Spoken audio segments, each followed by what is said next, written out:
Indonesia kembali menunjukkan ketahanannya di tengah gejolak global. Badan Pusat Statistik BPS mencatat pertumbuhan ekonomi kuartal 3 tahun 2025 mencapai 5,04% secara tahunan, masih stabil di atas level 5%. Capaian ini menegaskan fundamental ekonomi nasional tetap kokoh meski dihadapkan pada ketidakpastian global dan dinamika domestik.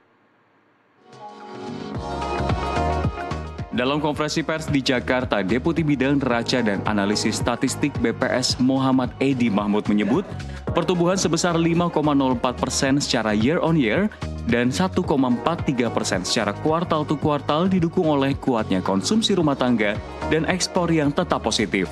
Sektor makanan minuman, akomodasi serta jasa lainnya menjadi motor utama, sementara neraca perdagangan masih mencatat surplus di tengah melemahnya ekonomi global. Secara regional, ekonomi Indonesia tumbuh lebih cepat dari China dan Singapura, namun sedikit tertinggal dari Malaysia dan Vietnam. Perbandingan ini menunjukkan Indonesia tetap menjadi salah satu negara dengan kinerja terbaik di kawasan. Bila dibandingkan dengan triwulan 2 tahun 2025 atau secara Q2Q tumbuh sebesar 1,43%. Secara C2C, perekonomian Indonesia tumbuh sebesar 5,01% sepanjang periode Januari sampai September 2025.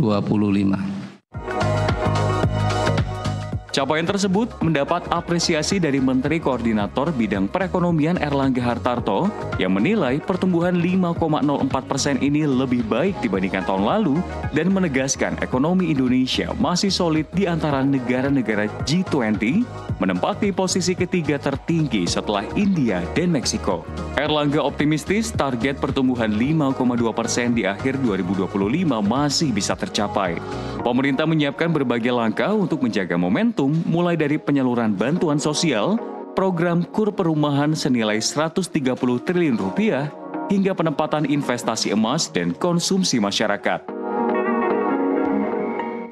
Ya, dengan angka yang 5,04 itu berarti kita bisa menjaga di level 5%. Dibandingkan kuartal yang lalu kan juga jauh lebih baik. Nah, upaya kita perlu lakukan di Q4 itu kita harus tingkatkan lagi ekonomi supaya angka rata-rata 5,2 bisa dicapai. Ya, kita kan menggelontorkan bansos dan nilainya kan hampir 30 triliun. Kalau konsumsi relatif spike ya. Stimulus cukup karena kita sudah hitung stimulus yang tambahan kan 30 T. Kemudian KUR masih ada 50 T. Jadi itu masih kita bisa dorong. Kemarin kita sudah tanda tangan akad untuk 800.000 KUR. 800.000 itu kalau rata-rata 50 juta berarti 40 T. Jadi sejalan dengan 50 T yang kita mau gelontorkan. Sebelumnya, Menteri Keuangan Purbaya Yudi Sadewa mengakui bahwa laju ekonomi kuartal 3 sedikit tertahan akibat gejolak sosial pada Agustus lalu.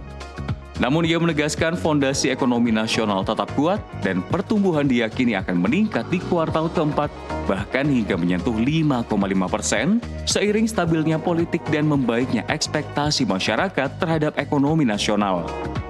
Purbaya juga mengungkapkan jelang pengumuman resmi data BPS, pihaknya telah bertemu Kepala BPS Amalia Dininggar Widyasanti untuk membahas sensus ekonomi 2026 yang akan menjadi basis kebijakan ekonomi nasional ke depan.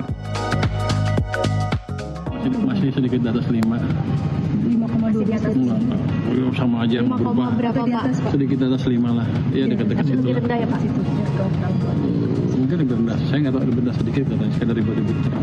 Tapi yang penting triwulan keempat prediksi dia nih di atas 5,5%. Jadi itu yang paling penting bahwa ekonominya sudah berbalik ke depan. Kalau kita dari survei kemarin yang saya tunjukin kan kepercayaan masyarakat ke pemerintah kan naik ke level sebelum ribut-ribut itu. Jadi itu level yang cukup tinggi, artinya kepercayaan cukup tinggi ke presiden. Yang penting dipicu oleh ekspektasi mereka ke perekonomian yang meningkat, mereka bilang ekonominya membaik, harapannya ke depan membaik terus, harga relatif terkendali, stabilitas sosial politik mereka pertimbangkan. Dengan capaian dan optimisme dari para pengambil kebijakan, pemerintah yakin pertumbuhan ekonomi nasional tetap terjaga di kisaran 5% hingga akhir tahun, menandakan daya tahan ekonomi Indonesia yang semakin kuat menghadapi tekanan global. Tim Liputan NTV melaporkan.